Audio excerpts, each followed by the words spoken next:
നമസ്കാരം. Lights camera action എന്ന നമ്മുടെ ചാനലിലേക്ക് ഒരിക്കൽ കൂടി സ്വാഗതം. ഞാൻ നിങ്ങളുടെ ശാന്തിയുള്ള ദിനേശ്. ഏത് മേഖലയിലായാലും, അത് രാഷ്ട്രീയത്തിലാകട്ടെ, കലാരംഗത്താകട്ടെ, സാഹിത്യരംഗത്താകട്ടെ, ഉദ്യോഗസ്ഥ തലത്തിലാകട്ടെ, ഏത് രംഗത്തായാലും സജീവമായി നിന്ന ഒരാൾ പെട്ടെന്ന് അപ്രത്യക്ഷമാകുമ്പോൾ എവിടെ പോയി അയാളെന്ന് ചിന്തിക്കുക ഇപ്പോൾ കുറവാണ്. നമ്മുടെ കാലഘട്ടത്തിൻ്റെ മാറ്റമായിരിക്കാം. അതിൻ്റെ പ്രധാന കാരണം അയാൾ പോയ ആ സ്പേസിലേക്ക് മറ്റൊരാൾ വന്നിരിക്കും. രണ്ട്, നമുക്ക് ഓർമ്മക്കുറവ് ഇപ്പോൾ നല്ല അനുഗ്രഹമാണ്. മലയാള സിനിമയുടെ അവിഭാജ്യ ഘടകമായിരുന്നല്ലോ ജഗതി ശ്രീകുമാർ. കാർ ആക്സിഡൻറ്റ് പറ്റി ജഗതി ചേട്ടൻ 14 വർഷമായിട്ട് തിരുവനന്തപുരം പേയാടുള്ള ആ വില്ലയ്ക്കകത്ത് തളയ്ക്കപ്പെട്ടിരിക്കുകയാണ്. ആരെങ്കിലും അദ്ദേഹത്തെ ഓർക്കാറുണ്ടാകുമോ എന്ന് ഞാൻ പലപ്പോഴും ചിന്തിക്കാറുണ്ട്.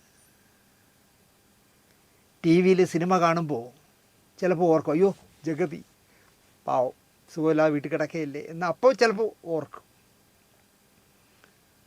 നാരദനായിട്ടും ശബരിമല അയ്യപ്പനായിട്ടും ഒക്കെ അഭിനയിച്ച ഹരി എന്ന് പറഞ്ഞ ഒരു നടൻ തിരുവനന്തപുരത്ത് ജീവിച്ചിരിക്കുന്നു. സിനിമാ സമൂഹമെങ്കിലും അദ്ദേഹത്തെ ഓർക്കുന്നുണ്ടോ? ഇല്ല എന്നാണ് എൻ്റെ പക്ഷം. പത്രപ്രവർത്തന രംഗത്തെ തലസ്ഥാനത്തിൻ്റെ സംഭാവനയായിരുന്നു NRS ബാബു സാർ. കേരളകൗമുദി കലാകൗമുദി ഗ്രൂപ്പിൻ്റെ വക്താവെന്നോ ശക്തി സ്രോതസ്സെന്നോ വിളിക്കാനാവുന്ന വലിയ മനുഷ്യൻ. ഫിലിം മാഗസിൻ എന്ന സിനിമാ വാരികയുടെ ബുദ്ധികേന്ദ്രം. MS മണി എന്ന മനുഷ്യൻ്റെയും S ജയചന്ദ്രൻ നായരുടെയും മനസാക്ഷി. തിരുവനന്തപുരം വൃന്ദാവൻ ഗാർഡൻ എന്ന് പറയുമ്പോൾ നമ്മുടെ സംവിധായകൻ PA ബക്കർ അവസാന കാലത്ത് താമസിച്ചിരുന്ന വൃന്ദാവൻ ഗാർഡൻ 6-7 വർഷക്കാലമായിട്ട് എന്താ പറയുക, മറവിയുടെ ലോകത്തിൽ ലയിച്ചു പോയ NRS ബാബു സാറ് അവിടെ ജീവിച്ചിരുന്നുവെന്ന് ചിന്തിച്ചവർ എത്ര പേരുണ്ടെന്ന് എനിക്കറിയില്ല.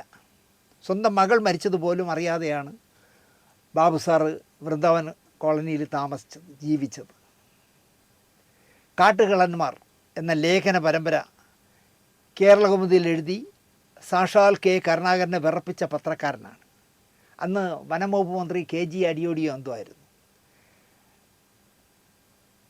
വനം വകുപ്പ് കാണിക്കുന്ന അഴിമതിയുടെ കൊള്ളരുതായ്മയെക്കുറിച്ചായിരുന്നു ഈ കാട്ടുകള്ളന്മാർ എന്നുള്ള ലേഖന പരമ്പര. ആ ലേഖന പരമ്പര വന്നതോടെ കേരളകൗമുദി സ്ഥാപകൻ സുകുമാരൻ്റെ മകൻ MS മണി, S ജയചന്ദ്രൻ നായർ എന്നിവരോടൊപ്പം കേരളകൗമുദിയിൽ നിന്ന് കരുണാകരനെ തണുപ്പിക്കാൻ പുറത്താക്കിയ ത്രിമൂർത്തികളിൽ ഒരാൾ NRS ബാബു ആയിരുന്നു. അങ്ങനെ 3 പേരും കേരളത്തിൽ നിന്ന് പുറത്താക്കി. അവിടുന്ന് ഈ മൂവർ ചേർന്ന് തുടങ്ങിയ പ്രസ്ഥാനമാണ് കലാകൗമുദി. വായനയുടെ ലോകത്ത് വിപ്ലവം സൃഷ്ടിച്ച കലാകൗമുദി. മറവിയുടെ ലോകത്തു നിന്ന് 82-ാം വയസ്സിൽ NRS ബാബു സാർ വിട പറയുമ്പോൾ കലാകൗമുദിയുടെ ശക്തി സ്രോതസ്സുകളായിരുന്ന MS മണി, S ജയചന്ദ്രൻ നായർ, EV ശ്രീധരൻ, കള്ളിക്കാട് രാമചന്ദ്രൻ എന്നിവരോടൊപ്പം 5ാമനായി NRS ബാബുവും ഇക്കഴിഞ്ഞ ദിവസം വിട പറഞ്ഞു. പഞ്ചപാണ്ഡവന്മാർ മലയാളിക്ക് നൽകിയ വിലമതിക്കാനാവാത്ത സംഭാവനകൾ നിരവധിയാണ് പത്രപ്രവർത്തന രംഗത്ത്. ഫിലിം മാഗസീനിൽ ഒരുപാട് കാലം ഞാൻ എഴുതിയിട്ടുണ്ട്. എന്നിട്ട് പോലും എനിക്ക് പരിചയപ്പെടാൻ കഴിയാതെ പോയ ആളാണ് NRS ബാബു സാർ. അദ്ദേഹത്തിൻ്റെ ആത്മാവിന് ആത്മാർത്ഥമായി തന്നെ നിത്യശാന്തി നേരാം. ഞാൻ ആരാണ്, എൻ്റെ കൂടെ നിൽക്കുന്ന ആരാണ്, ഈ വന്നിരിക്കുന്ന ആരാണെന്ന് മനസ്സിലാക്കാൻ കഴിയാത്ത ഒരു ലോകത്ത് ജീവിക്കുന്നതിനേക്കാൾ നല്ലത് അധികം കഷ്ടപ്പെടാതെ പോയത് നന്നായി എന്ന് ഞാൻ പറയും. എന്നാലും 82 വയസ്സായി. കഴിഞ്ഞ 6-7 വർഷമായി മറവിയുടെ ലോകത്തുമായിരുന്നു. പാവം. ആ വലിയ മനുഷ്യൻ്റെ ആത്മാവിന് നിത്യശാന്തി നേരാം.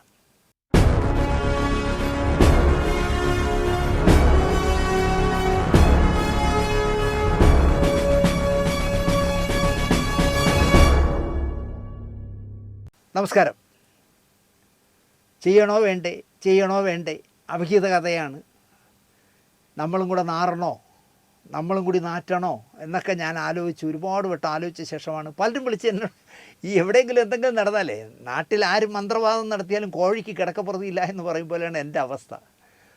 സിനിമയിൽ എന്തെങ്കിലും ഒരു കൊള്ളരുതായ്മ നടന്നാൽ അപ്പം തന്നെ ഒരുപാട് പേര് വിദേശത്തു നിന്നൊക്കെ മെസ്സേജ് ഇടും, അടുത്ത എപ്പിസോഡ് ഇതാണ് എന്ന് പ്രതീക്ഷിക്കുന്നു, വിശ്വസിക്കുന്നു എന്നൊക്കെ പറഞ്ഞിട്ട്.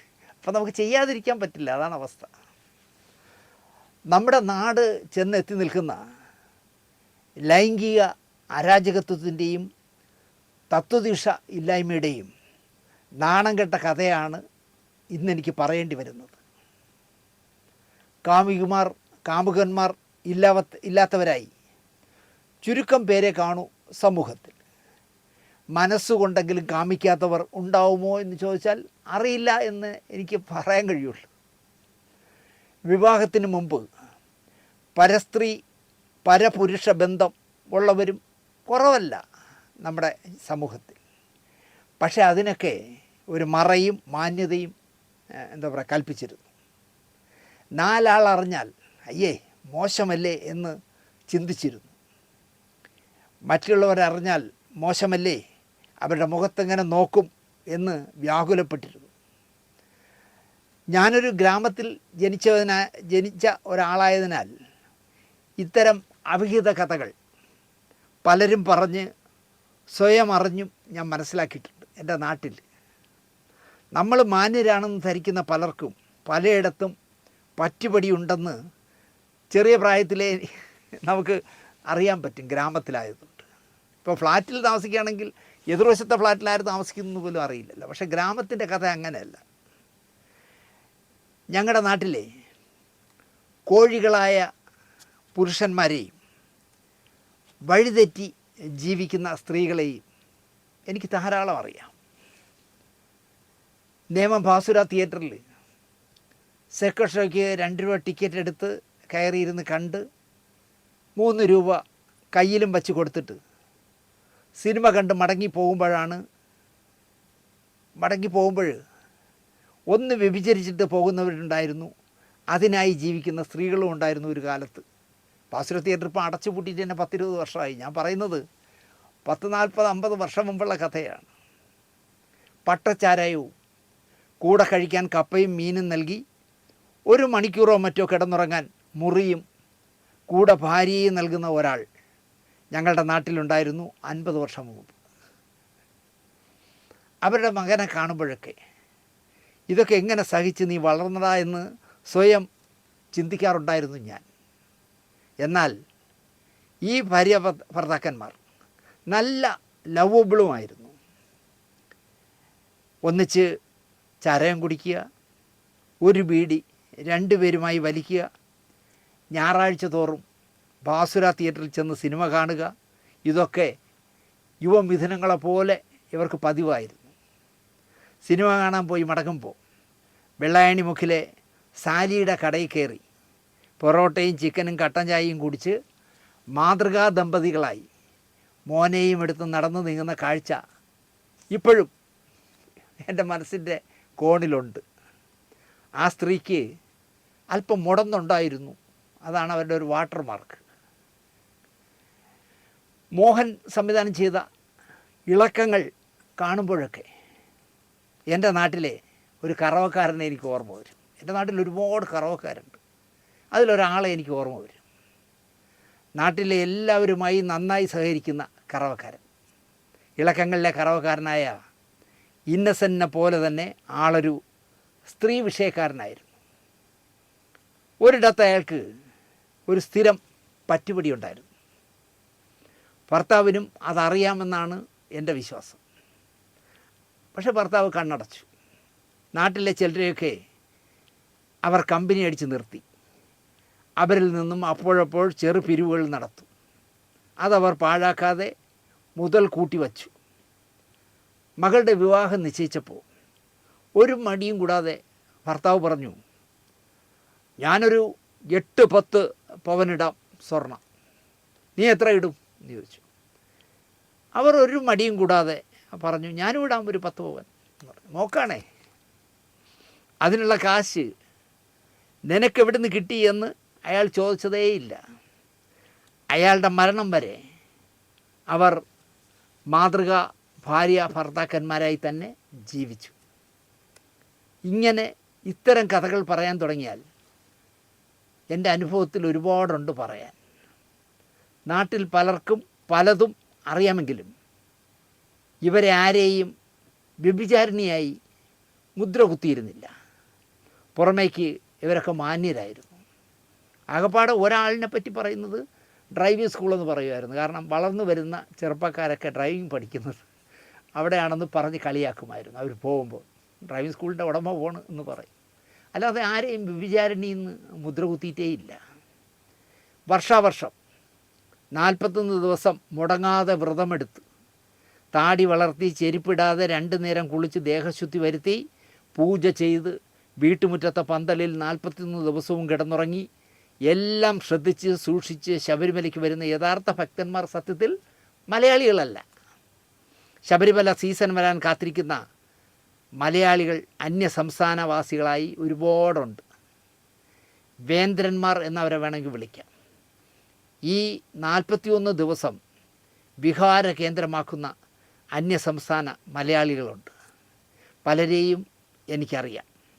ഇതൊക്കെ തെറ്റല്ലേ, പാപമല്ലേ എന്ന് ചോദിച്ചാൽ പൊട്ടനെ നോക്കുന്നത് പോലെ എന്നെ നോക്കി ചിരിക്കുന്നവന്മാരായിരുന്നു അവർ. പറഞ്ഞ് വിഷയം കാട് കയറുന്നു. പറയാൻ ഒത്തിരിയുണ്ട് ഇത്തരം കാര്യങ്ങൾ. അടുത്ത കാലത്ത് നമ്മൾ ചർച്ച ചെയ്ത ഒരു വിഷയത്തിലേക്കാണ് നമ്മളിപ്പോൾ കടന്നു പോകുന്നത്. ഒരുത്തൻ നടനാവാൻ ശ്രമിച്ചിട്ട് ഫലം കാണാതായപ്പോൾ അടുത്ത സ്റ്റെപ്പ് അവതാരകനാകാൻ ശ്രമിക്കുന്നു. വേഷഭൂഷാദികളൊക്കെ മാറ്റം വരുത്തി ഡേഞ്ചർ ബോയ്സ് ആകുന്നു. പെട്ടെന്ന് ശ്രദ്ധേയനാകുന്നു ആ പ്രോഗ്രാമിൽ. മൊത്തം തരികിട പരിപാടികളാണ് ആ പ്രോഗ്രാമിൽ. തരികിടകൾ മാത്രം ജീവിതത്തിൽ കാണിക്കുന്നവരെ പങ്കെടുപ്പിക്കുന്ന ഏക പരിപാടിയായ ബിഗ് ബോസിലേക്ക് ഈ ഡേഞ്ചർ ബോയിയെയും ക്ഷണിക്കുന്നു. പറയാൻ വിട്ടു, ഇതിനിടയിൽ ഈ ഡേഞ്ചർ ബോയ് വിവാഹിതനാകുന്നു. തുടർന്ന് ഒരു കുഞ്ഞാകുന്നു. ഇവർക്കൊക്കെ സ്വാഭാവികമായും ഉണ്ടാകുന്ന പ്രശ്നങ്ങൾ ഉണ്ടാകുന്നു. ബന്ധം വേർപിരിയുന്നു.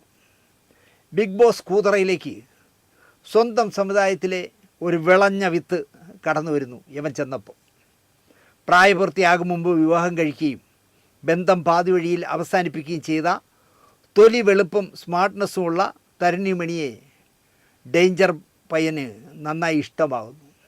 ഇരുവരും കെട്ടുന്നു. പുതിയ പൊറുതി തുടങ്ങുന്നു. അതിലും ഒരു കുഞ്ഞാകുന്നു. ആളുകളുടെ ശ്രദ്ധ ആകർഷിക്കാൻ അതിന് പറ്റിയ വേഷഭൂഷാദികളോടെ ഭാര്യയും ഭർത്താവും കൂടെ പ്രഭാത സവാരിക്കൊക്കെ പോയിട്ട് വീട്ടിലേക്ക് തിരിച്ചു വരുമ്പോൾ ക്യാമറകളൊക്കെ വന്ന് കാത്തു നിൽക്കുന്ന കാഴ്ചകളൊക്കെ കണ്ടാൽ മോഹൻലാലിനും ഐശ്വര്യ റോയ്ക്കും കിട്ടാത്ത കാഴ്ചകളാണ്. ഗ്രാമപ്രദേശമായതിനാൽ വായി നോക്കി നിൽക്കാൻ ആളെയും കിട്ടുമല്ലോ. പക്ഷേ എന്താണെന്നറിയില്ല, ഈ കാഴ്ചകൾ കണ്ടിരിക്കുമ്പോൾ എൻ്റെ മനസ്സ് പറഞ്ഞത് ഈ വണ്ടി അധികകാലം ഓടില്ല എന്നാണ്. ഇവൻ മാപ്പ് സാക്ഷിയാകാം പിന്നീട് എന്ന് അറിയാതെ എൻ്റെ മനസ്സ് പറഞ്ഞിട്ടുണ്ട്. അടുത്തൊരുത്തനിലേക്ക് നമുക്ക് ഇൻ്റർകട്ട് ചെയ്യാം കഥ. ഒരു കുഗ്രാമത്തിൽ നിന്ന് നനച്ചിരിക്കാതെ ഒരുവൻ പൂന ഫിലിം ഇൻസ്റ്റിറ്റ്യൂട്ടിൽ ചെന്ന് ശബ്ദം പഠിക്കുന്നു. സിനിമാ ശബ്ദ മേഖലയിലേക്ക് കടക്കുന്നു. അങ്ങ് മുംബൈയിൽ ശ്രദ്ധേയനാകുന്നു. അതിലൂടെ ചെളിപുരണ്ട ലോകത്ത് നിന്ന് ശബ്ദത്തിലൂടെ ഓസ്കാർ നേടുന്നു. മലയാളി അതിശയപ്പെട്ടു. ഇങ്ങനെ ഒരുത്തൻ കേരളത്തിലെ ഒരു കുഗ്രാമത്തിലുണ്ടായിരുന്നോ എന്ന് അതിശയപ്പെട്ടു പോയി. നമുക്ക് സിനിമയിലെ ശബ്ദമെന്നാൽ പി ദേവദാസും ഹരിയും കൃഷ്ണനുണ്ണിയും ഹുസൈനും ഒക്കെ ആണല്ലോ. ഓസ്കാർ വേദിയിൽ നിന്ന് ഓം എന്ന നമ്മുടെ സ്വന്തം പൈതൃക ശബ്ദത്തെക്കുറിച്ചൊക്കെ വാചാലനാകുന്ന മനുഷ്യനെ ടി വിയിൽ കണ്ടപ്പോൾ എന്തുകൊണ്ടോ എൻ്റെ മനസ്സ് പറഞ്ഞു, ഈ ഓമിനെ കുറിച്ചൊക്കെ സംസാരിക്കുന്ന ഈ മുസൽമാനായ അവാർഡ് വിന്നർ കള്ളന് കഞ്ഞി വച്ചവനാണ് എന്ന് സത്യമായിട്ടും അന്ന് എനിക്ക് തോന്നി. ഹൈന്ദവനേക്കാൾ ഭയങ്കരനായിട്ട് ഓമിനെക്കുറിച്ചൊക്കെ ക്യാൻ ഫെസ്റ്റിവലിൻ്റെ ഫ്രണ്ടിൽ നിന്നിട്ട് റെഡ് കാർപ്പറ്റിലൊക്കെ നിന്ന് പറയാമെന്ന് പറഞ്ഞാൽ പുറത്ത് പറയാൻ പറ്റുമോ? എനിക്കവനോട് അസൂയയാണ്, ഓസ്കാർ വാങ്ങാൻ പറ്റാത്തതിൻ്റെ കൊതിക്കെറിവാണ്, മലയാളിയുടെ സ്ഥിരം സ്വഭാവമാണ് എന്നൊക്കെ പറഞ്ഞ് എന്നെ കളിയാക്കാം. അതിനാൽ തന്നെ മനസ്സിൽ തോന്നിയ വികാരം പുറത്ത് കാണിക്കാൻ ഞാൻ പോയില്ല. അപ്പോൾ അതാ വരുന്നു ആളെ പറ്റിക്കുന്ന വേഷഭൂഷാദികളോടെ ചലച്ചിത്ര അക്കാദമിയുടെ 4.25 ദിവസത്തേക്ക് ചെയർമാനായിട്ട് ഈ കക്ഷി. ഞാൻ വിശ്വസിക്കുന്ന കമ്മ്യൂണിസ്റ്റ് പാർട്ടി ഇങ്ങനെ ചില മണ്ടത്തരങ്ങൾ പതിവായി ചെയ്യാറുണ്ട്. സിബിമലയിൽ സ്വപ്നം കണ്ട ചലച്ചിത്ര അക്കാദമി ചെയർമാൻ പോസ്റ്റ് ഒരു പെണ്ണുപിടിയന് കൊടുത്ത് കമ്മ്യൂണിസ്റ്റാക്കിയെടുത്ത ഒരു മഹാനുണ്ടല്ലോ.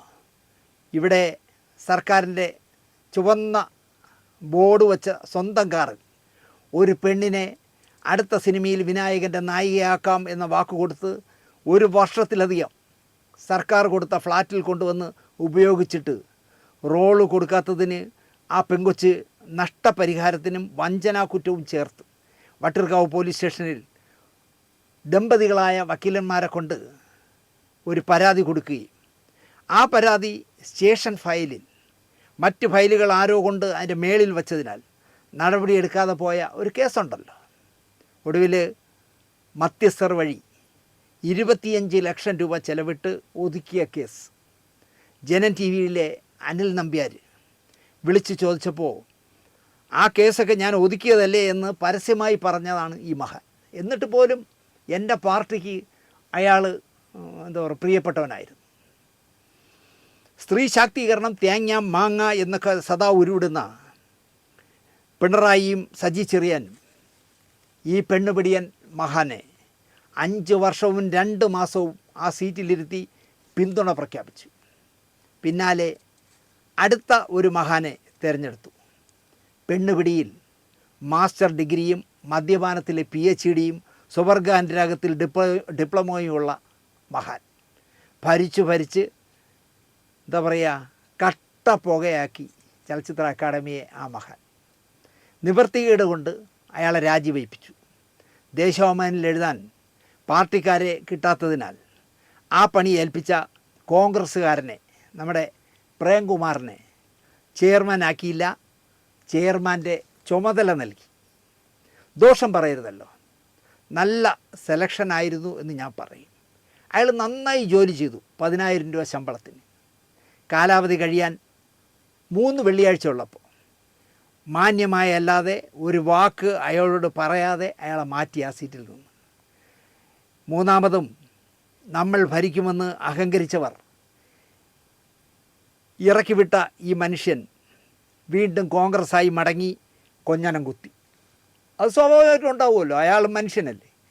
അയാളെ നാണം കെടുത്തി പറഞ്ഞു വിട്ടപ്പോൾ അയാൾ കോൺഗ്രസ്സായി വീണ്ടും തിരിഞ്ഞു നിന്ന് എന്താ പറയുക പിണറായിയെ നോക്കി കൊഞ്ഞനം കുത്തി. കളിയാക്കിയാൽ മനസ്സിലാകാത്ത പ്രകൃതക്കാരാണ് എൻ്റെ നേതാവ് പിണറായി വിജയനും ശിങ്കിടി സജി ചെറിയാനും. ഇനി ആര് അടുത്ത് വരാൻ പോണത്? ആര്? അതാ വരുന്നു ഓസ്കാർ ജേതാവ്. മലയാളിയോട് ഇംഗ്ലീഷിലും അലവലാതി പെണ്ണുങ്ങളോട് പച്ച മലയാളത്തിലും കുമ്പിടുകയും ചെയ്യുന്ന പൂക്കുട്ടി എത്തി. പൂക്കുട്ടി എന്നല്ല വിളിക്കേണ്ടത്, പൂക്കുറ്റി എന്ന് വിളിക്കണം. പേരാണെങ്കിൽ റസൂൽ, പ്രവൃത്തികൾ ശൈത്താൻ്റേതും എന്ന് പറയേണ്ടി വരുന്ന സാക്ഷാൽ റസൂൽ പൂക്കുറ്റി എത്തി. 3 വെള്ളിയാഴ്ച കാലാവധി മാത്രമല്ല, അടുത്ത 5 വർഷവും ഒട്ടും സമയമില്ലാത്ത താങ്കൾ അക്കാദമിയിൽ വരാതെ വിദേശത്തിരുന്നാലും വേണ്ടില്ല, ഭരിച്ചു തൊലച്ചു തരണമെന്ന് പറഞ്ഞ് ഏൽപ്പിച്ചു ചലച്ചിത്ര അക്കാദമിയുടെ ഭരണം. ഫിലിം ഫെസ്റ്റിവൽ നിന്ന് നടത്തേണ്ട സംഘാടകനാണ് അക്കാദമി ചെയർമാൻ. സെക്രട്ടറിയെയും സ്റ്റാഫിനെയൊക്കെ കൊണ്ട് ജോലി ചെയ്യിക്കേണ്ട ആൾ. ഫെസ്റ്റിവലിന് ഞാനുണ്ടാവില്ല, വിദേശത്തായിരിക്കുമെന്ന് മുൻകൂട്ടി പറഞ്ഞാണത്രേ ശ്രീമാൻ പൂക്കുട്ടി സ്ഥാനമേറ്റത്. എന്തിനാവും ഇങ്ങനെ ഒരാളെ ഈ സ്ഥാനത്തേക്ക് ധൃതി പിടിച്ച് ഏൽപ്പിച്ചത് എന്ന് എനിക്കിപ്പോഴും മനസ്സിലായിട്ടില്ല. ഇത് സജി ചെറിയാൻ്റെ ബുദ്ധിയാണോ, ദിവ്യ എസ് അയ്യറുടെ ബുദ്ധിയാണോ, പിണറായി വിജയൻ്റെ ബുദ്ധിയാണോ, ഗോവിന്ദ മാഷിൻ്റെ ബുദ്ധിയാണോ എന്ന് എനിക്കറിയില്ല. വിനാശകാലേ വിപരീത ബുദ്ധി. പ്രേംകുമാറിനെ വിരുദ്ധനുമാക്കി പൂക്കുട്ടി എന്നത് പെണ്ണ് പിടിയനുമായി. ഇടതുപക്ഷത്തിന് ഒരു പൊൻതൂവലും കൂടി കിട്ടി. മുമ്പിരുന്ന ആ മഹാൻ ചെയ്തതുപോലെ പൂക്കുട്ടിയും ആ ജനുസിൽ തന്നെയായി, പെണ്ണുപിടിയന്മാരുടെ ജനുസിൽ. എന്നിട്ട് സ്ത്രീ ശാക്തീകരണം നമ്മൾ നടത്തും. ഫിലിം ഫെസ്റ്റിവൽ ഉദ്ഘാടനത്തിന് പൂക്കുട്ടി വന്ന കാഴ്ച ഇപ്പോഴും എൻ്റെ മനസ്സിലുണ്ട്. ഭാര്യാസമേതനായി ബോംബെയിൽ നിന്ന് വന്ന പൂക്കുട്ടി ഞാനൊരു ഗസ്റ്റോ വിന്നറോ ആണെന്ന മട്ടിൽ തനിക്കും തൻ്റെ ഭാര്യയ്ക്കും ഇരിക്കാൻ പേരൊട്ടിച്ച കസേരകൾ നോക്കി നടക്കുന്ന കണ്ടപ്പോൾ സത്യമായിട്ടും ഞാൻ അറിയാതെ ചിരിച്ചുപോയി.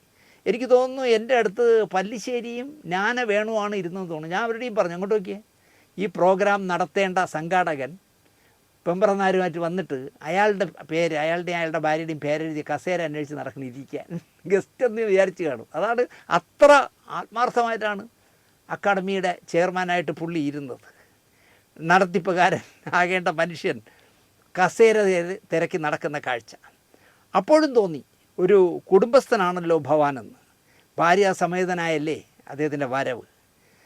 100 വർഷം പഴക്കമുള്ള ബൈസിക്കിൾ തീവ്സ് അടക്കം കുറേ സിനിമകൾ കേരളത്തിലെ ഫെസ്റ്റിവൽ പ്രേമികൾ കണ്ടാൽ വഴിതെറ്റുമെന്ന് മനസ്സിലാക്കി കേന്ദ്രം ഭരിക്കുന്നവർ ഇക്കഴിഞ്ഞ ഫിലിം ഫെസ്റ്റിവലിൽ തടഞ്ഞല്ലോ.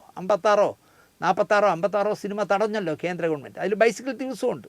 കേരളത്തിൽ തിരുവനന്തപുരത്ത് തന്നെ ഒരു 100 പ്രാവശ്യം അത് കാണിച്ചിരിക്കും. ഞാൻ തന്നെ ഒരു 10 പ്രാവശ്യം കണ്ടിരിക്കും. ആ പടത്തിനെയൊക്കെയാണ് തടഞ്ഞത്. തടഞ്ഞാലും ഞങ്ങൾ ചാർട്ട് ചെയ്ത സിനിമകൾ കാണിക്കുമെന്നൊക്കെ മുഖ്യമന്ത്രി പിണറായി വിജയൻ പറഞ്ഞ ഉടനെ പൂക്കുറ്റി മഹാൻ പറഞ്ഞത്, അതെങ്ങനെ കാണിക്കും? കേന്ദ്രം പറയുന്നത് രാജ്യ താല്പര്യമല്ലേ, രാജ്യങ്ങൾ തമ്മിലുള്ള ഹാർമണി നമ്മൾ ഫെസ്റ്റിവലിലൂടെ തകർക്കാൻ പാടുണ്ടോ? കാണിക്കില്ല, ഒരു സിനിമയും കാണിക്കില്ല എന്നായിരുന്നു പൂക്കുറ്റിയുടെ ആജ്ഞ പോലുള്ള വർത്തമാനം. അപ്പോൾ മനസ്സിലായില്ലേ ഇയാൾ എവിടെ നിൽക്കുന്നു?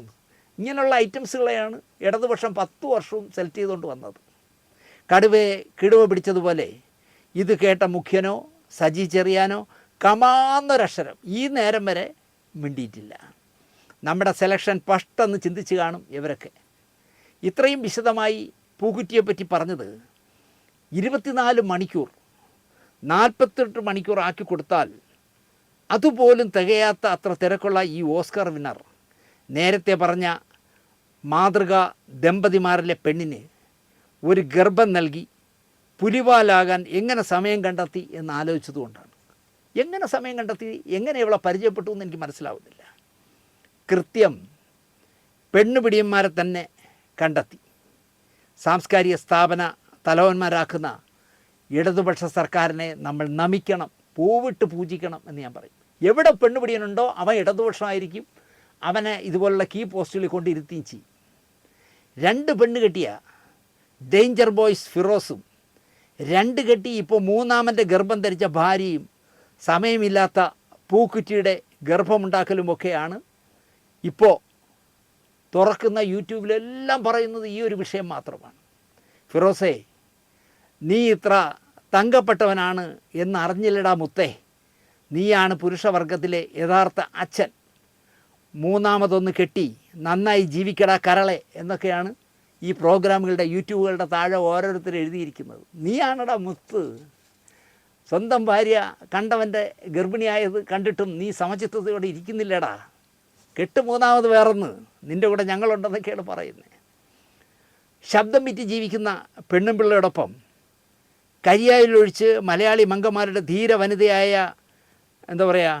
മുട്ടൻ തെറി വിളിച്ച് കരിയോയിലിന് പിന്തുണ പ്രഖ്യാപിച്ച 2 കൂതറകളിൽ ഒന്നും ഈ സ്റ്റോറിയുടെ പിന്നാലെ ഇറങ്ങിയിട്ടുണ്ട്. ഈ വിഷയത്തിൽ പിടിച്ച് മൊത്തത്തിൽ ചോദിച്ചാൽ ആകെ മൊത്തം ടോട്ടൽ രസകരമാണ് കാഴ്ചകൾ. തലയിൽ കണ്ണട സദാ വച്ച് വിചിത്ര വേഷങ്ങളിട്ട് മലയാളിയോട് ഇംഗ്ലീഷ് മീഡിയത്തിൽ പഠിച്ച കുട്ടിയെപ്പോലെ സദാ സംസാരിക്കുന്ന പൂക്കുട്ടി, പൂക്കുട്ടിയെ ആണെങ്കിൽ നമുക്ക് സാബ് എന്ന് പറയാം അല്ലേ, പൂക്കുട്ടി സാബ്. സദാ ഇംഗ്ലീഷിൽ മാത്രം സംസാരിക്കുന്ന, തലയിൽ കണ്ണട വെച്ച ഒരു പുരുഷൻ അദ്ദേഹം മാത്രമേ ഉള്ളൂ. ആ മനുഷ്യൻ താണ് വീണ് കേഴുന്നത് മാത്രമല്ല, എൻ്റെ ഗർഭം ഇങ്ങനെയല്ല, ഈ ഗർഭം എൻ്റെ ഭർത്താവ് ഉദ്യോഗസ്ഥൻ്റെ തലയിൽ നിൻ്റെ ഭർത്താവ് ഉദ്യോഗസ്ഥൻ്റെ തലയിൽ വച്ച് കെട്ടാം എന്നൊക്കെയുള്ള ബുദ്ധി പറഞ്ഞു കൊടുക്കുന്നതൊക്കെ അഞ്ചൽ വിളക്കുപാറ ഗ്രാമത്തിലെ പള്ളിക്കൂടത്തിൽ പഠിക്കാത്ത ആളെപ്പോലെയാണ് എന്നെനിക്ക് തോന്നി. അഞ്ചലിനടുത്ത് വിളക്കുപാറയിലാണല്ലോ ഇദ്ദേഹം ജനിച്ചത്. അവിടുത്തെ ഒരു പള്ളിക്കൂടത്തിൽ നിന്നും പോകാത്ത ഒരുത്തം പോലും ഇങ്ങനത്തെ ഈ ബോർ വർത്താനം പറയില്ല. അതായത് ഒരു പെണ്ണിനെ പിടിച്ച് ഗർഭിണിയാക്കുക, എന്നിട്ട് അവിടെ പറയുക നിൻ്റെ റിട്ടയർഡ് ഭർത്താവില്ലേ അവൻ്റെ തലയിൽ വെച്ച് കൊടുക്കുക. മനസ്സിലായോ? നമ്മളുടെയൊക്കെ സംസാരിക്കുമ്പോൾ ഇംഗ്ലീഷിൽ സംസാരിക്കുള്ളൂ. ജനിച്ചതേ ഇംഗ്ലീഷിൽ സായിപ്പിൻ്റെ നാട്ടിലാണെന്ന് തോന്നുന്നു. പക്ഷേ ഈ പെണ്ണ് പിടിക്കുമ്പോൾ പെണ്ണുങ്ങളോട് താണ് വീണ് അപേക്ഷിക്കുന്നതെല്ലാം ശുദ്ധ മലയാളത്തിലാണ്. ഷാഹിദയ്ക്ക്, അതായത് ഭാര്യയ്ക്ക് ക്യാൻസറാണെന്നാണ് ഇപ്പോൾ പറയുന്നത്.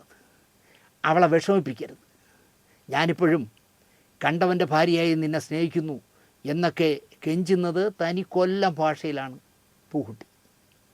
അല്ലെങ്കിലും എന്താ പറയുക, തറ ലെവലിൽ കെഞ്ചാനൊക്കെ മലയാള ഭാഷയാണ് നല്ലത്. മറ്റേ ഇംഗ്ലീഷായാൽ കടുകട്ടിയായി പോകും, ഏക്കൂല.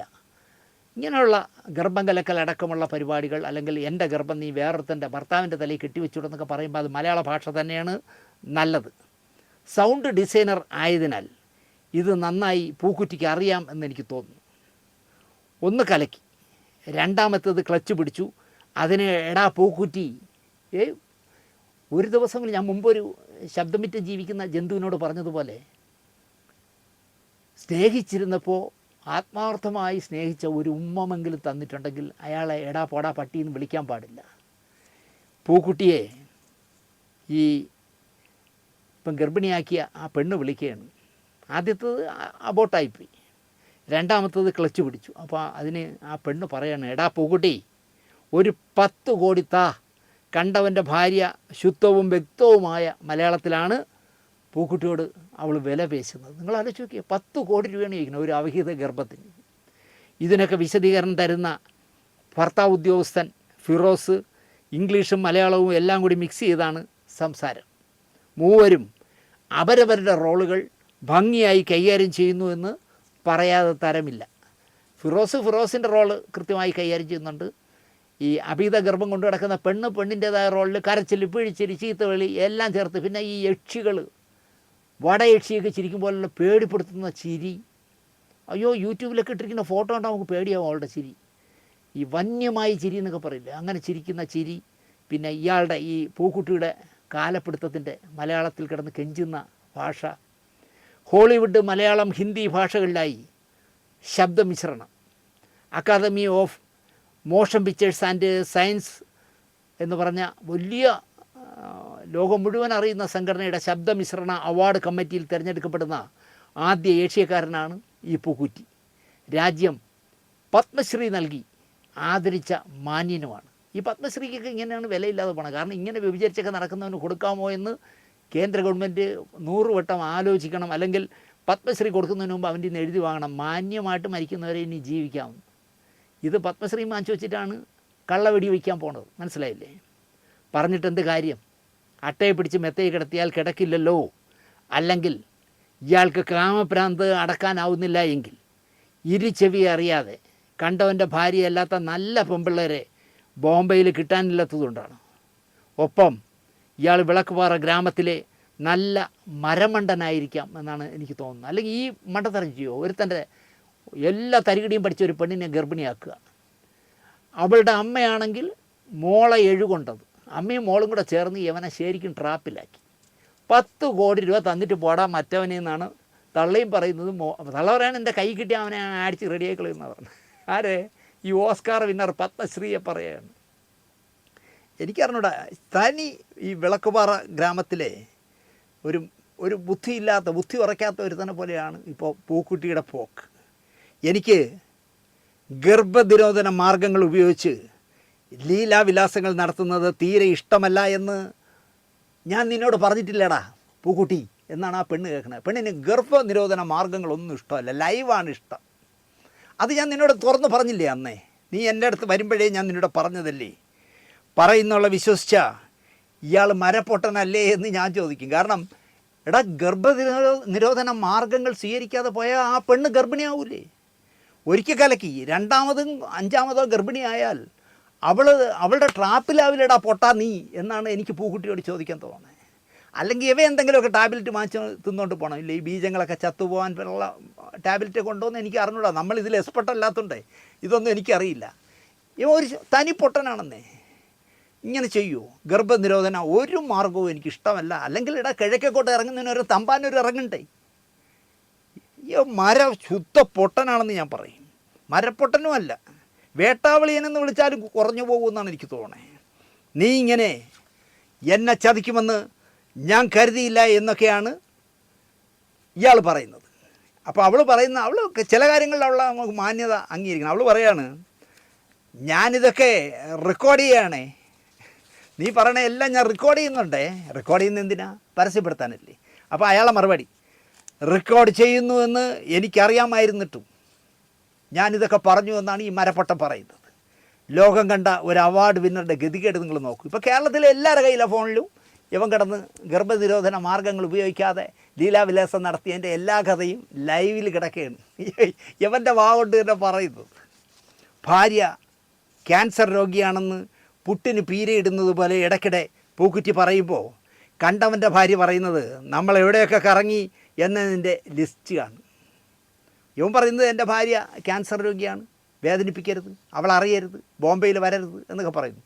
അവൾ പറയണത്, ക്യാൻസർ രോഗിയായ പെമ്പറനാരി ഇട്ടിട്ട് നീ എന്നെ എവിടെയൊക്കെ കൊണ്ടുപോയി, നമ്മൾ എന്തൊക്കെ ചെയ്തു, ഏതൊക്കെ റിസോർട്ടിലായിരുന്നു പൊറുതി എന്നൊക്കെ പറഞ്ഞ് അവൾ ലിസ്റ്റിങ്ങോട്ട് പറഞ്ഞുകൊണ്ടിരിക്കുക.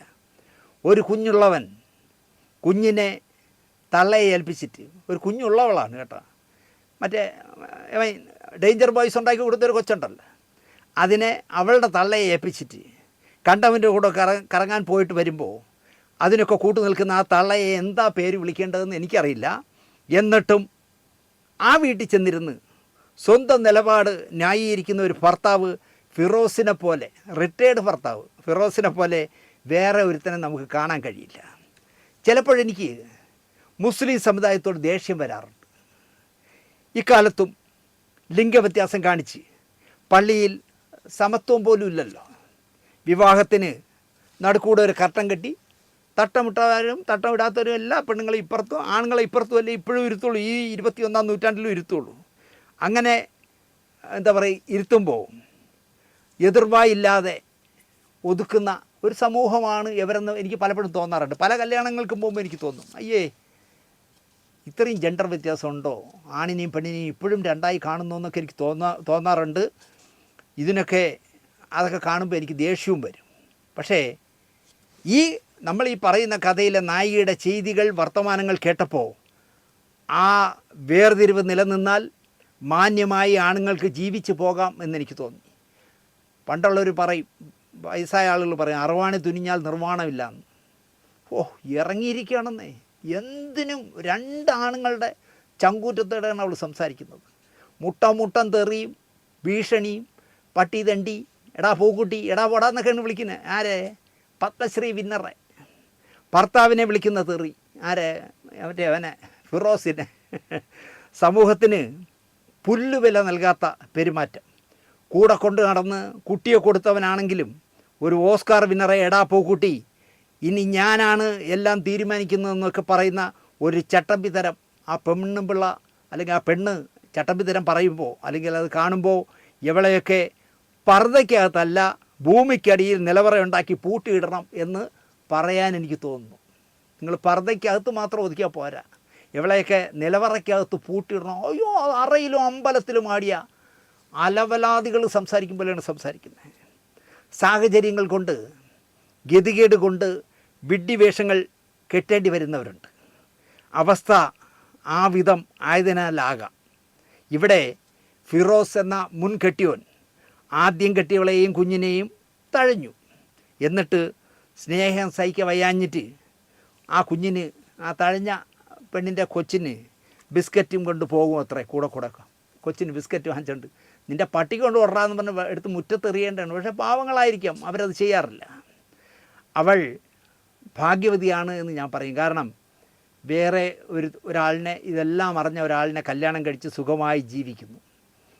ബിഗ് ബോസ് സമ്മാനിച്ച 2ാം അവതാരത്തിനും ഒരു കുഞ്ഞായി.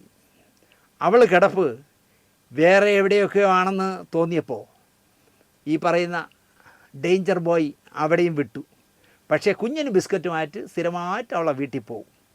എന്തിനാണ് ജീവിതത്തിൽ ബിസ്ക്കറ്റ് വാങ്ങുന്നതിനായി മാത്രം ഒരു തന്തയാകുന്നത് എന്ന് ഈ നേരം വരെ ഈ ഡേഞ്ചർ ബോയ് ആലോചിച്ചിട്ടില്ല എന്ന് തോന്നുന്നു. ഫിറോസ് എൻ്റെ വലയത്തിൽ ടി മാധവൻ ചേട്ടൻ്റെ ബുദ്ധി ഉറയ്ക്കാത്ത മകൻ്റെ വേഷത്തിൽ അഭിനയിച്ചു എന്നാണ് എൻ്റെ ഓർമ്മ. ഉറപ്പില്ല, ഇപ്പോഴും ആ വേഷത്തിൽ തന്നെയാണ് ഈ മനുഷ്യൻ നിൽക്കുന്നത്. ഫിറോസിനെ ഇപ്പോൾ കണ്ടാലും എനിക്ക് ആ സീരിയലിൽ അഭിനയിച്ചതുപോലെ തന്നെ തോന്നുന്നു.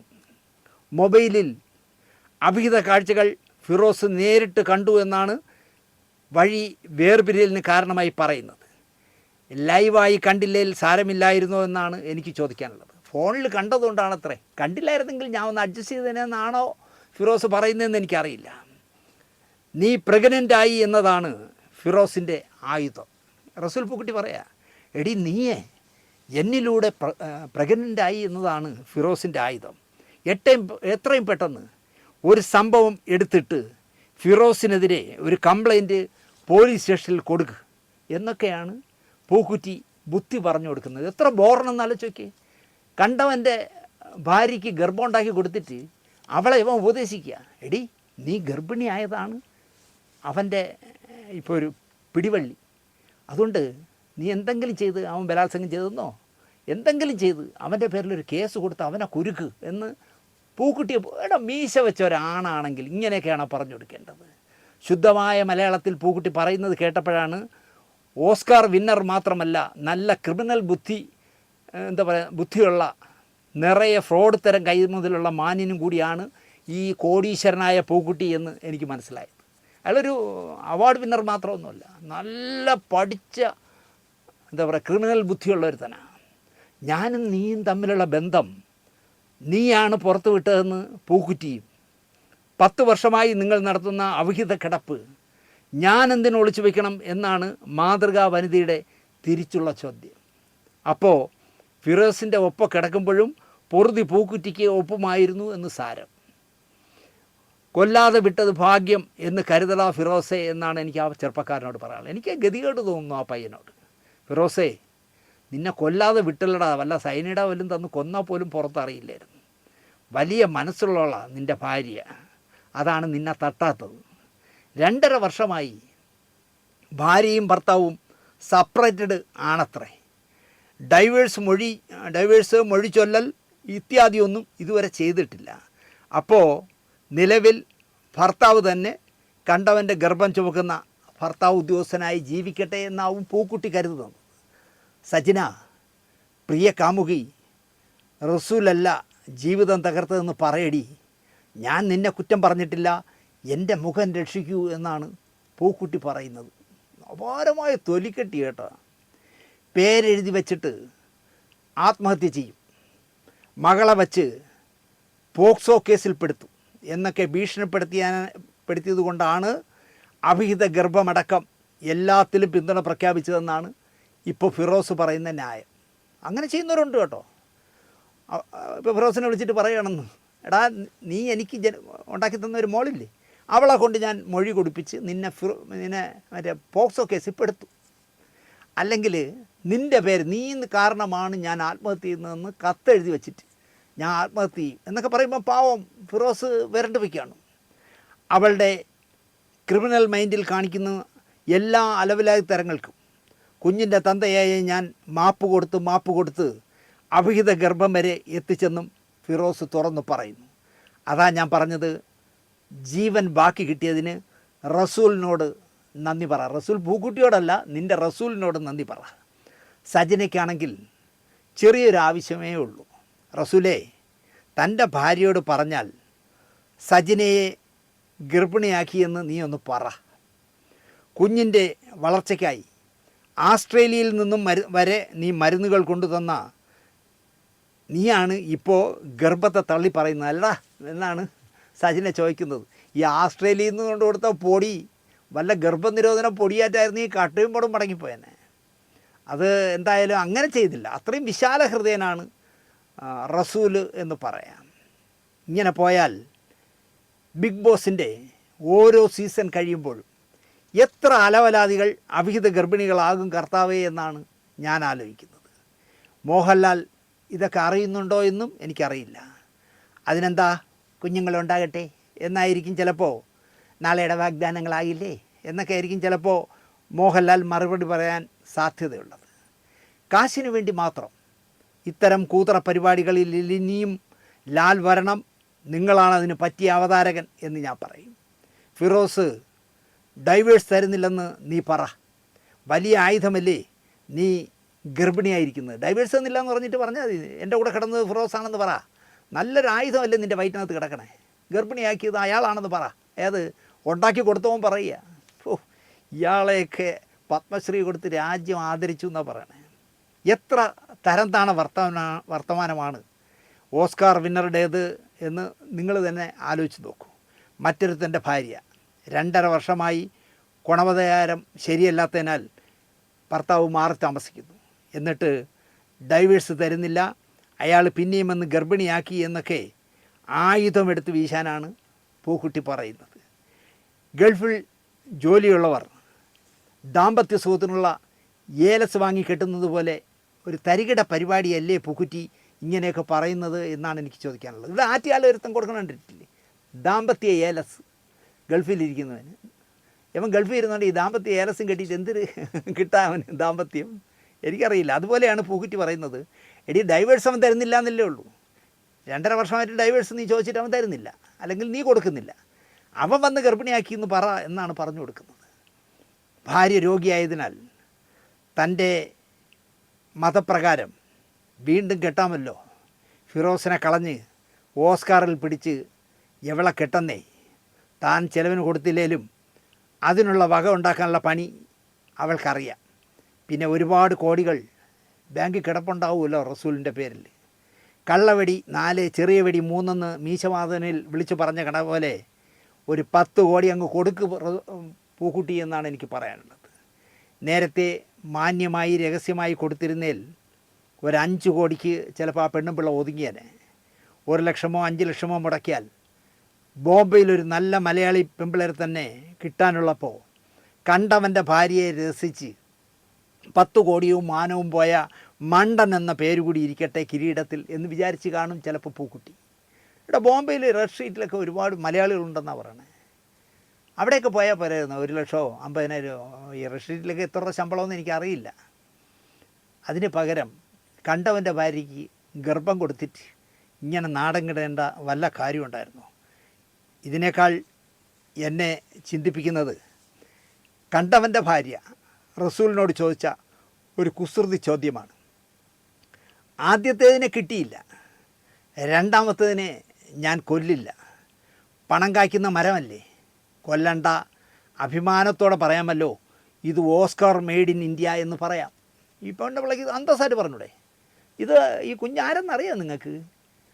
പത്മശ്രീ കിട്ടിയവൻ്റെയാണ്, അല്ലെങ്കിൽ ഓസ്കാർ വിന്നറുടെ കൊച്ചാണ് എന്ന് അഭിമാനത്തോടെ പറയാമല്ലോ.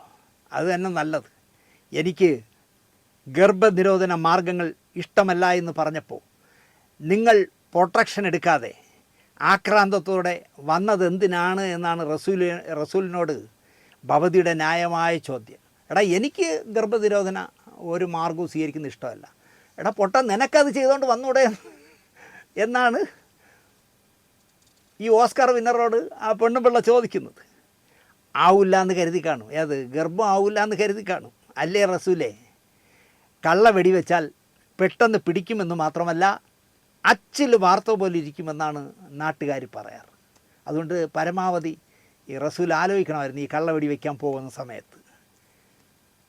എൻ്റെ കൂടെ പഠിച്ച ഒരു സഹപാഠി വീട്ടിൽ പണിക്ക് നിന്ന കെട്ടുപ്രായം കഴിഞ്ഞ ഒരു ചേച്ചിക്ക് ഒരു കുഞ്ഞിനെ സമ്മാനിച്ചു. ചേച്ചിയുടെ വീട്ടുകാർ പാവങ്ങളായതിനാൽ വഴക്കിനൊന്നും ചെന്നില്ല.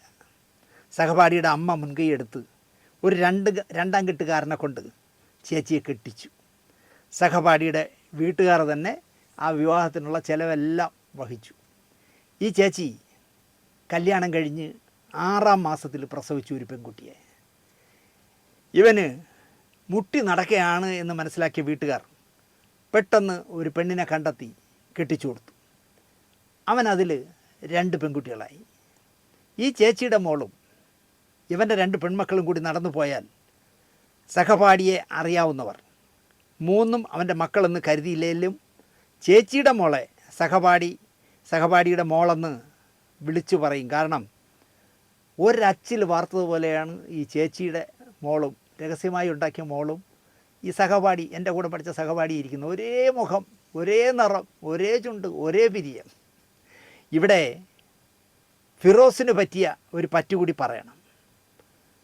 ഡേഞ്ചർ ബോയ്സ് കാണുമായിരുന്ന ഒരു പെൺകുട്ടി സ്ഥിരമായി അയാളെ വിളിക്കുമായിരുന്നു.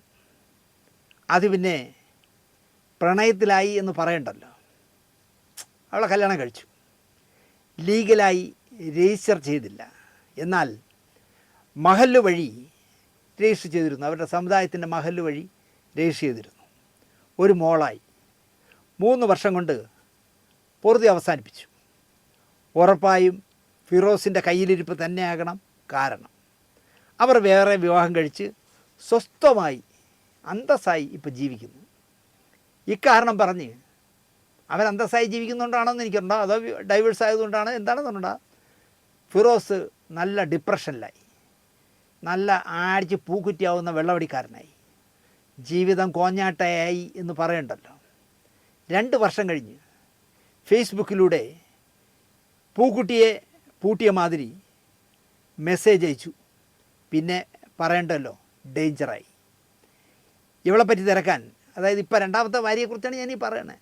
ആദ്യത്തത് പോയി ആകെ ആഴ്ച കോഞ്ഞാട്ടായി ഇങ്ങനെയൊക്കെ നടന്ന്, ഇതിനിടയിൽ ഈ ഡേഞ്ചർ ബോയ്സൊക്കെ കണ്ടിട്ട് ഈ 2ാമത്തവൾ, ഈ റസൂലിൻ്റെ ഗർഭം കൊണ്ട് നടക്കുന്നവൾ മെസ്സേജ് അയച്ച്. ആ മെസ്സേജിലൂടെ അങ്ങോട്ടും ഇങ്ങോട്ടും മെസ്സേജ് അയച്ച് പിന്നെ എന്താവും എന്ന് പറയണ്ടല്ലോ. അപ്പോൾ എന്തായാലും അവളെപ്പറ്റി അന്വേഷിക്കാൻ ഫിറോസിൻ്റെ ഒരു ബന്ധുവിനെ, ആ നാട്ടിലുള്ളൊരു ബന്ധുവിനെ ഏൽപ്പിച്ചു ഇവളെപ്പറ്റി തിരക്കാനായിട്ട്. ഫസ്റ്റ് കക്ഷിയെയാണ് ഏൽപ്പിച്ചതെന്ന് പറയാം. പക്ഷേ അയാൾ പോയി അന്വേഷിച്ചിട്ട് എന്ന് പറഞ്ഞു, തങ്കമാന പെണ്ണ് കെട്ടിക്കുമെന്ന് പറഞ്ഞു. ഫിറോസ് കെട്ടി. 17-ാം വയസ്സിൽ അന്യമതസ്ഥനോട് പോയതാണെന്നോ ഈ അന്വേഷിക്കാൻ പോയ ബന്ധുവിൻ്റെ കസ്റ്റഡിയിലായിരുന്നോ എന്നോ പറയാതെയായിരുന്നു കെട്ട്. അതൊരു 1.5 കെട്ടായി. അവൻ ആ ബന്ധുവും പറ്റിച്ചു. കാരണം അവൻ കൊണ്ട് കിടന്ന കക്ഷിയാണ്. പിന്നെ 17 വയസ്സാവുന്നതിന് മുമ്പേ വേറെത്തണ്ട പോയുള്ളൂമാണ്. ഞാനും നീയും ഒന്നിച്ച് നിൽക്കേണ്ടതിൻ്റെ ആവശ്യകത നീ മനസ്സിലാക്കുന്നില്ല എന്നാണ് പൂക്കുട്ടി ഒളിസേവക്കാരിയോട് പറയുന്നത്. പിന്നെ ഇത് ട്രംപും നെതന്യാഹുവും കൂടി ഒന്നിച്ച് നിൽക്കേണ്ടത്, ഇറാനെതിരെ ഒന്നിച്ച് നിൽക്കണമെന്ന് പറഞ്ഞ പോലെയാണ് പൂക്കുട്ടി പറയുകയാണ്, ഞാനും നീയും ഒന്നിച്ച് നിൽക്കേണ്ടതിൻ്റെ ആവശ്യകത നീ മനസ്സിലാക്കുന്നില്ല എന്നൊക്കെ അവളെ ക്ലാസ് എടുക്കുന്നുണ്ട്. പാർട്ട്ണർ കാണിക്കേണ്ട എത്തിക്സ് റസൂൽ കാണിച്ചില്ല എന്ന് ഒറ്റ പരാതിയാണ് ഈ ഗർഭം കൊണ്ട് നടക്കുന്ന പെണ്ണിനുള്ളത്. അള്ളാഹു തന്നതെന്നാണ് അവൾ പറഞ്ഞത്. ഈ അള്ളാഹുവിനെയൊക്കെ ഇതിൻ്റെ ഇടയിൽ പിടിച്ചിരുന്നത് എന്തിനാ? ഒന്നാമതേ ഈ റസൂൽ എന്നുള്ള പേര് തന്നെ കുഴപ്പമാണ്.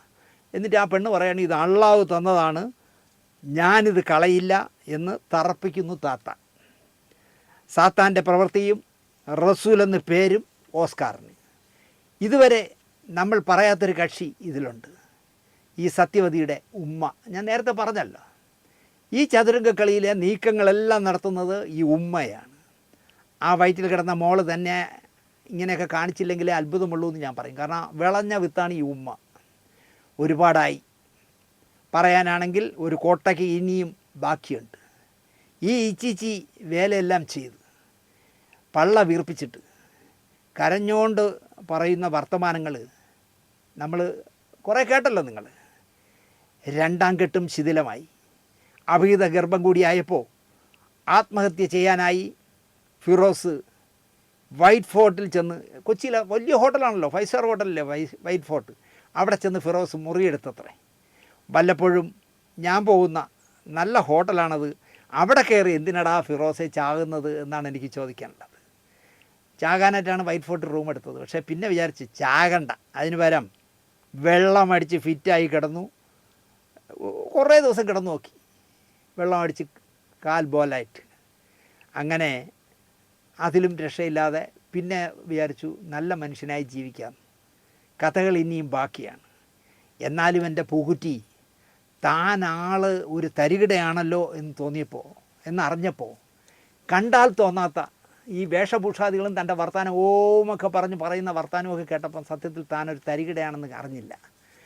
എടാ, ഒരു പെണ്ണിനെ കള്ളവെടി വയ്ക്കാൻ പോകുമ്പോൾ നിനക്ക് ചങ്കൂറ്റമില്ലെങ്കിൽ ഇവൾ ഗർഭിണിയാകും, എൻ്റെ ഭാര്യ അറിയും, നാട്ടുകാരറിയും, അതൊന്നും അറിയാതെ മാന്യമായി കെട്ടാനുള്ള മനസ്സ് കാണിക്കുക. എന്തായാലും ഭാര്യയ്ക്ക് അസുഖമെന്നല്ലേ പറയണേ. നിങ്ങളുടെ സമുദായത്തിൽ അസുഖമുള്ള ഭാര്യ ഉണ്ടെങ്കിൽ രണ്ടാമതോ മൂന്നാമതോ നാലാമതോ ഒക്കെ കെട്ടാമെന്നാണല്ലോ നിങ്ങളുടെ മതം പറയുന്നത്. അങ്ങനെ ചെയ്യാതെ കണ്ടവൻ്റെ ഭാര്യയെ കയറി പിഴപ്പിച്ചിട്ട് ആ ഭർത്താവിൻ്റെ തലയിൽ വയ്ക്കാൻ നടക്കുന്ന താനൊരു ചെറ്റത്തരമല്ലേ കാണിക്കുന്നത് എന്ന് പത്മശ്രീ പൂക്കുറ്റിയോട് ചോദിച്ചുകൊണ്ട് ഇനി ഈ വിഷയത്തെക്കുറിച്ച് ഞാനിനി സ്റ്റോർ ചെയ്യില്ല. കാരണം അത്രയ്ക്ക് ഇച്ചിച്ചി വർത്തമാനങ്ങളാണ് ഈ 3 പേരും സംസാരിക്കുന്നത്. അതിൽ ഇത്തിരിയെങ്കിലും മാന്യമായിട്ട് സംസാരിക്കുന്നത് ഫിറോസാണ്. എന്തായാലും മോശമായിപ്പോയി എൻ്റെ പൊന്നു പൂക്കുറ്റി. ഞാനിങ്ങനെ ആലോചിക്കുകയാണ്, ഈ സ്റ്റോറി എടുത്ത് പിണറായി വിജയൻ അഴിച്ചു കൊടുത്താൽ എന്തെന്ന്. കാരണം അങ്ങനെയൊക്കെ ഇത് കണ്ടിരിക്കണമെന്നേ. 10 വർഷം അധികാരത്തിൻ്റെ അഹങ്കാരത്തിൽ ജീവിച്ചപ്പോൾ പെണ്ണുപിടിയന്മാരെ മുഴുവൻ തലപ്പത്ത് വെച്ച ഒരു കമ്മ്യൂണിസ്റ്റുകാരനാണ് പിണറായി വിജയൻ. ഏതെല്ലാം പെണ്ണുപിടിയന്മാരുണ്ടോ, എവിടെയെല്ലാം ഉണ്ടോ, അതുപോലെ എവിടെയെല്ലാം തരികിടകളുണ്ടോ അവരെല്ലാം പിടിച്ച് ഓരോ സാംസ്കാരിക സ്ഥാപനങ്ങളുടെ പോസ്റ്റിൽ വെച്ച, എനിക്ക് പിന്തുണ മാത്രം തന്നാൽ നീ എത്ര അലവലാതിയായാലും നിന്നെ ഞാൻ വെച്ചോളാമെന്ന് പറയുന്ന ആ നയമുണ്ടല്ലോ, എൻ്റെ പാർട്ടിക്ക് ചേർന്നതല്ല. ഇതൊക്കെ വേണമെങ്കിൽ സതീശൻ മേനോൻ ആലോചിക്കട്ടെ. ഇപ്പം ഞാൻ അറിയുന്നു കടലും കടലാടിയുമായി ബന്ധമില്ല എന്ന് പറയുന്ന പോലെ ആറ്റുകാൽ ഭഗവതി ക്ഷേത്രവുമായി ഒരു ബന്ധവുമില്ലാത്ത, എന്നാൽ പേരിൽ ആറ്റുകാൽ കൊണ്ട് കിടക്കുന്ന ലോക അലവലാതിയായ ഈ പൂക്കുറ്റിയുടെ കാര്യം പറഞ്ഞല്ലോ തന്നെ. ആദ്യം കെട്ടിയ പെണ്ണ് തൂങ്ങിച്ചെത്തു, രണ്ടാമത്തെ പെണ്ണ് കല്യാണം കഴിഞ്ഞ് 3ാമത്തെ 4ാമത്തെ ദിവസം ഇയാളെ ഉപേക്ഷിച്ചിട്ട് പോയി. അങ്ങനെ വളരെ മാന്യനായ മനുഷ്യൻ PC വിശ്വനാഥിൻ്റെ റൂമിനകത്ത് പെറ്റ് കിടക്കുകയാണെന്ന് സെക്രട്ടേറിയറ്റിൽ. ഏതെങ്കിലും സിനിമ സാംസ്കാരിക രംഗത്തെ ഏതെങ്കിലും ഒരു സ്ഥാപനത്തിൻ്റെ തലവനായേ അടങ്ങൂ, എന്നിട്ടേ ഞാൻ ചാകൂ എന്ന് പറഞ്ഞ് നടക്കുന്നു പറഞ്ഞു. ഇതുപോലുള്ള അലവലാദികളെയൊക്കെ പിടിച്ച് സാംസ്കാരിക സ്ഥാപനങ്ങളുടെ തലപ്പത്ത് വയ്ക്കരുത് എൻ്റെ പൊന്ന് PC വിശ്വനാഥേ, സതീശൻ മേനോനെ എന്ന് മാത്രം പറഞ്ഞുകൊണ്ട്. ഉപ്പ് തിന്നവൻ വെള്ളം കുടിക്കട്ടെ, കുറേ വെള്ളം കൂടുതൽ കുടിക്കട്ടെ എന്ന് മാത്രം പറഞ്ഞുകൊണ്ട് പൂക്കുട്ടി കുറച്ച് വെള്ളം കൂടുതൽ കുടിക്കട്ടെ. കാരണം അയാളൊരു ഓസ്കാർ വിന്നറാണ്, ആലോചിച്ച് നോക്കണം. പത്മശ്രീ ജേതാവാണ്. അയാൾക്ക് ബോംബെ കിട്ടാത്തതാണ് ഇവിടെ വന്ന് ഈ വിളക്കവാറക്കാരൻ ഇവിടെ വന്ന് ഈ കണ്ടവൻ്റെ ഭാര്യയ്ക്ക് ഗർഭം കൊടുക്കുന്ന പരിപാടി ഇനി ഒരുത്തൻ കൊടുക്കരുത് നീ. അതിന് ഉള്ള ഈ സംഭവങ്ങൾ ഉണ്ടാകട്ടെ എന്ന് മാത്രം പറഞ്ഞുകൊണ്ട് ഞാൻ പറഞ്ഞ വാക്കുകളിൽ ഏതെങ്കിലും ഒന്ന് ഡോസേജ് കൂടിപ്പോയെങ്കിൽ എൻ്റെ ധാർമ്മിക രോഷമാണ് പറഞ്ഞതെന്ന് മാത്രം വിചാരിച്ചുകൊണ്ട് നിർത്തുന്നു. നന്ദി, നമസ്കാരം.